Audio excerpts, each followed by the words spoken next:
The Israel-Hamas war into her Christmas message.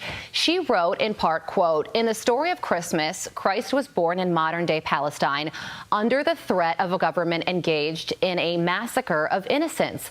Thousands of years later, right-wing forces are violently occupying Bethlehem as similar stories unfold for today's Palestinians, so much so that the Christian community in Bethlehem has canceled this year's Christmas Eve celebration out of both fear for their safety and respect."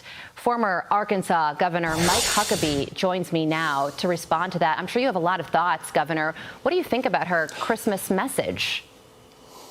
Well, there's a lot to unpack in that, Carly. Yeah. First of all, is she not aware that Jesus was Jewish? Is she not aware that the whole term Palestinian meant Jewish people until 1962, when Yasser Arafat co-opted the term and created a nation and made up a people and called them the Palestinians, who previously were Jordanian? Is she aware at all of the fact that when she talks about how Bethlehem is not letting the Christians celebrate Christmas?